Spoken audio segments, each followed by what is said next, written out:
Mesdames et messieurs, bonjour et bienvenue pour cette nouvelle édition de Autour du monde Moyen-Orient pour ce jeudi, le 8 février 2024. On commence tout de suite notre sélection avec ce compte-rendu. Afin d'alléger la pression du coût de la vie pour les citoyens, le président Abdel Fattah el-Sisi a annoncé hier une série de mesures sociales, un important programme de protection sociale d'un coût total de 180 milliards de livres égyptiennes, dans le but d'alléger l'impact des souffrances du peuple. Pour plus de détails, voici un compte-rendu signé Salih Hamed et Ayachal. El-Sisi a publié hier un décret visant à augmenter le salaire minimum de tous les employés du gouvernement à 6 000 livres égyptiennes à partir de mars, afin d'alléger la pression du coût de la vie sur les citoyens. Le décret présidentiel prévoit une augmentation de 1 000 livres égyptiennes à 1 200 livres égyptiennes des salaires de tous les fonctionnaires. La décision présidentielle est intervenue à l'issue d'une réunion avec le Premier ministre et le ministre des Finances. Il s'agit d'un paquet social qui comprend également une augmentation de 15% des pensions retraite pour près de 13 millions de citoyens, avec un coût total de 74 milliards de livres, ainsi qu'une augmentation de 15% des pensions sociales de Takaful et Karama, solidarité et dignité, avec un coût de 5,5 milliards de livres. Ainsi, 41 milliards de livres égyptiennes seront alloués aux pensions de solidarité et dignité au cours de l'exercice 2024-2025. Le paquet social prévoit également de rehausser de 33% le seuil d'exonération fiscale de l'impôt sur le revenu pour inclure les salariés des secteurs publics et privés dont le revenu annuel se situe entre 45 000 et 60 000 livres, une mesure qui coûte au Trésor public 5 milliards de livres par an. Les décisions du chef de l'État comprennent également l'allocation de 15 milliards de livres pour l'augmentation des salaires des médecins, infirmiers, enseignants et professeurs universitaires. 8,1 milliards de livres égyptiennes seront consacrés à une nouvelle augmentation des salaires des enseignants du cycle pré-universitaire d'une valeur variant entre 325 et 475 livres par mois. 1,6 milliard de livres seront alloués à l'augmentation des salaires des membres du corps enseignant dans les universités, les instituts et les centres de recherche. 4,5 milliards de livres égyptiennes comme prime supplémentaire pour le personnel médical d'une valeur de 250 à 300 livres. En plus, une somme de 6 milliards de livres sera allouée à la nomination de 120 000 nouveaux membres des professions médicales, des enseignants et des employés des autres organismes administratifs.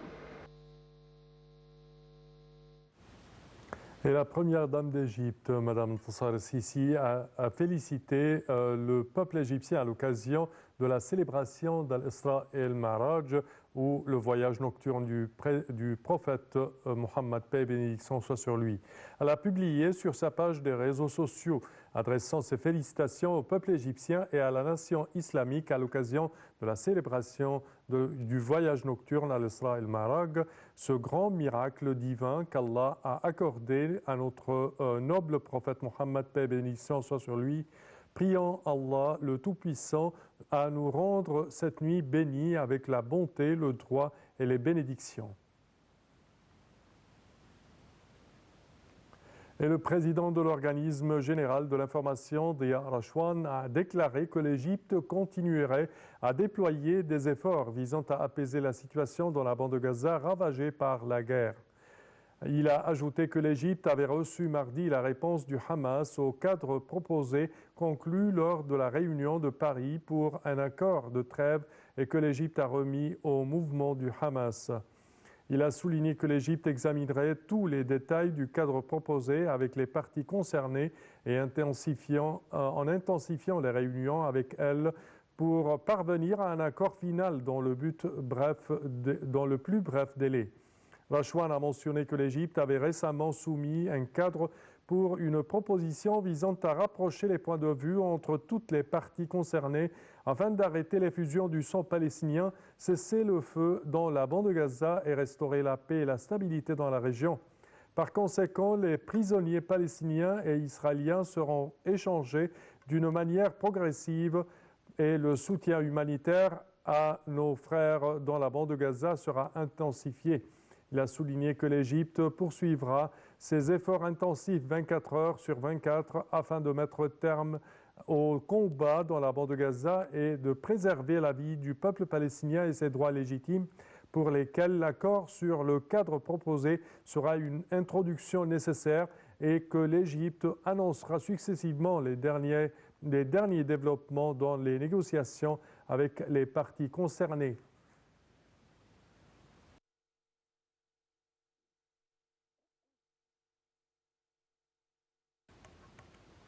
Et à présent, mesdames et messieurs, concernant notre premier compte-rendu du paquet de protection sociale annoncé par le président de la République hier, nous avons le plaisir d'accueillir au bout du fil Madame Falida Choubachi, qui est membre du Parlement égyptien et journaliste. Bonjour Madame Falida. Bonjour, je suis écrivain, c'est plus important que tout. Hein? Bonjour à vous et à tous vos téléspectateurs. Merci à vous. Alors, premièrement, que pensez-vous de ce paquet destiné à alléger les souffrances des citoyens égyptiens à présent? Ça, c'est quelque chose qui a réjoui le peuple égyptien entier. Et nous avons vu hier des reportages qui ont été faits dans la rue. Il n'y a pas quelqu'un qui arrivait à croire qu'on a eu tellement un soin vraiment intensif de la part du président. Parce qu'il y a quelques temps, avant quelques semaines je crois, il y a eu aussi un paquet pour les soins de santé, pour les services de santé. Vraiment, c'était formidable parce que ça a couvert tout le monde, depuis l'enfant, le nouveau-né jusqu'au plus grand, au plus vieux ou à la plus vieille personne égyptienne, et ça a soulagé le peuple parce que il ne devait plus penser comment, si jamais je tombe malade, qu'est-ce que je vais faire. Non, il y a l'État qui le prend dans ses bras et l'aide beaucoup. Alors, déjà, ça a réjoui vraiment, c'était un succès populaire d'humanité. Et puis, on a eu encore la surprise très agréable du nouveau paquet de l'aide financière à tous les Égyptiens, malgré les circonstances exceptionnelles que l'Égypte traverse, le monde entier traverse, mais que l'Égypte, plus que n'importe qui, parce que nous avons des problèmes à nos frontières avec Israël et la catastrophe de la guerre de Gaza, et nous avons aussi des problèmes dans la mer Rouge parce que il y a des problèmes qui secouent le pays, je dirais. Qui menacent le canal de Suez. Oui. Alors là, je crois que le président, son pari, c'est le pari que le peuple égyptien va être uni dans la confrontation de toutes ces difficultés, et que aussi le peuple est reconnaissant que nous avons un président qui sent tous nos besoins et il fait tout son possible pour nous aider à confronter les difficultés mondiales. Et ça, hier, j'ai vu vraiment des gens qui ils n'arrivaient pas à croire. Ils étaient tellement heureux qu'ils n'arrivaient pas à croire qu'ils allaient avoir toutes ces facilités-là pour continuer à vivre décemment et continuer à vivre sans l'angoisse du besoin. Alors là, c'est vraiment quelque chose de formidable, et il n'y a pas, je crois qu'il n'y a pas maintenant un Égyptien qui va souffrir d'un manque de possibilité d'acheter ce qu'il veut. Oui, il est à noter également que parmi les éléments de ce paquet figurent les retraités. On parle de 13 millions de retraités en Égypte qui vont recevoir une augmentation, si je ne me trompe pas, de 30% à peu près de leur retraite. C'est ça ce qui est formidable dans ce commandant, que moi je considère que c'est un cadeau divin. C'est un cadeau du ciel qui est venu. Ah si, c'est vraiment... Et ça, j'ai écrit ça depuis très longtemps parce que je l'ai senti. J'ai senti que c'est un président qui, pour qui l'Égypte, c'est la priorité des priorités.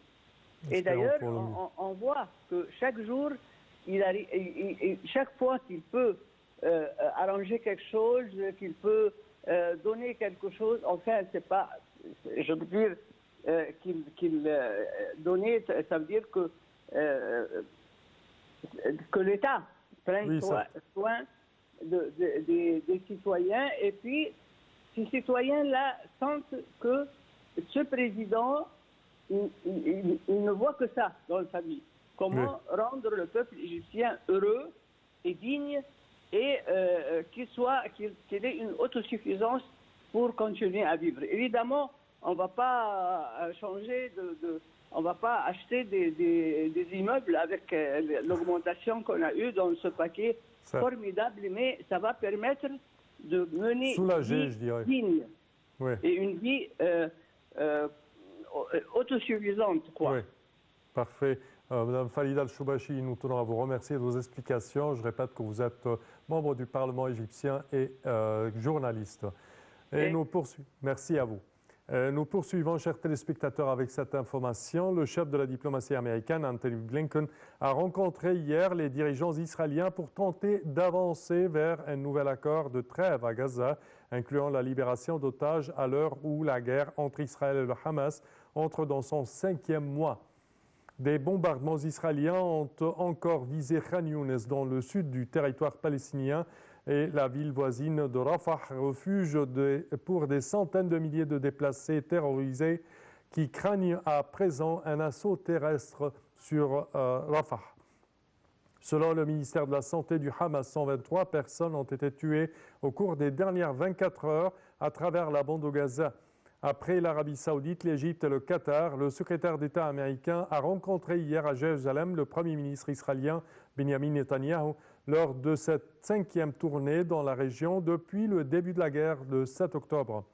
Le Hamas a annoncé avoir remis sa réponse aux médiateurs égyptiens et qataris à une proposition de trêve formulée fin janvier à Paris par des responsables américains, qataris et égyptiens. Je cite, « Il y a encore beaucoup de travail à faire, mais nous continuons à croire qu'un accord est possible et même essentiel, et nous continuerons à travailler sans relâche pour y parvenir », avait dit mardi M. Blinken. Environ 1,7 million de personnes, selon l'ONU, ont été déplacées par la guerre sur les 2,4 millions d'habitants du petit territoire dévasté et assiégé par Israël, plongé dans une crise humanitaire majeure sans précédent. Rafah pourrait être le prochain objectif d'Israël. Le ministre de la Défense, Yoav Gallant, avertissant lundi que l'armée israélienne atteindra des lieux où elle n'a pas encore combattu jusqu'au dernier bastion du Hamas, à savoir Rafah.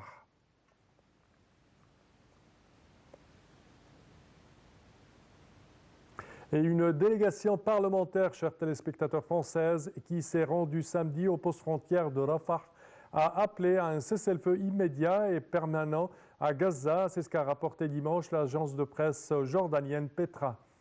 La délégation a inspecté le point de passage terrestre et l'aide humanitaire bloquée à la frontière égyptienne. Le député français Éric Coquerel a insisté sur la nécessité de libérer les otages israéliens et les prisonniers palestiniens, en commençant par ceux qui sont placés en détention administrative.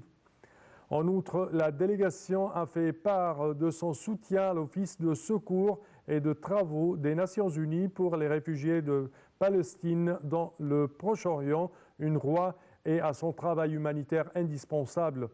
La délégation a souligné que les négociations devaient rapidement inclure le retrait des forces israéliennes de Gaza, la fin du blocus imposé au territoire palestinien occupé, la cessation de la construction de colonies illégales en Cisjordanie et l'arrêt de la confiscation des biens à Jérusalem-Est. Exprimant sa solidarité avec tous les civils, la visite de la délégation française à Rafah a également été une occasion pour elle de s'entretenir avec des organisations humanitaires venant en aide aux réfugiés et aux blessés palestiniens, permettant ainsi à la France de renforcer sa position en tant qu'ami de tous les peuples et de défenseur de la paix et du respect du droit international.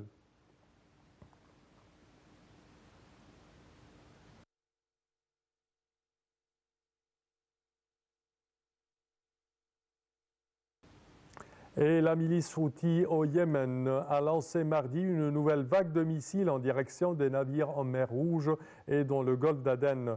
Le chef du groupe a promis de poursuivre ses attaques jusqu'à ce qu'Israël lève son blocus de Gaza. Un cargo naviguant à 57 milles nautiques à l'ouest de la ville portuaire de Hodeïda, contrôlé par les Houthis, a subi des dommages mineurs, selon les agences maritimes britanniques UK Maritime Trade Operations, UKMTO et Ambrey. L'UKMTO a signalé qu'une petite embarcation avait été repérée à bâbord du navire. Par ailleurs, les autorités d'Ambrey ont déclaré qu'un navire de marchandises britannique battant pavillon de la Barbade avait été endommagé par une attaque de drone alors qu'il naviguait dans le sud-est de la mer Rouge. Mardi, l'UKMTO a appelé les compagnies maritimes opérant dans le golfe d'Aden à faire preuve de prudence après avoir reçu des informations faisant état d'une explosion à proximité d'un navire commercial à 50 milles nautiques au sud de la ville yéménite d'Aden. Par ailleurs, Ambrey a révélé qu'un navire appartenant à la Grèce et battant pavillon des îles Marshall, qui effectuait la liaison entre les États-Unis et l'Inde, a été pris pour cible à 53 milles nautiques au sud-ouest d'Aden. Ces avertissements ont été émis peu après que des témoins oculaires dans la province d'Idlib, contrôlée par les Houthis, ont indiqué mardi qu'un missile avait été tiré depuis le camp militaire d'Al-Hamza dans la région d'Al-Sabra à Ib. Les Houthis ont lancé des dizaines de drones piégés et de missiles balistiques sur des navires commerciaux et militaires traversant Bab el-Mandab, ou le détroit qui relie la mer Rouge au golfe d'Aden, la mer Rouge et le golfe d'Aden dans le cadre de ce que la milice décrit comme une action militaire de soutien à la Palestine visant à exercer une pression sur Israël pour qu'il lève le siège de Gaza. Et ceci conclut, chers téléspectateurs, notre édition d'aujourd'hui d'Autour du monde Moyen-Orient. Je vous remercie de votre attention et je vous donne rendez-vous la semaine prochaine à la même heure. Au revoir.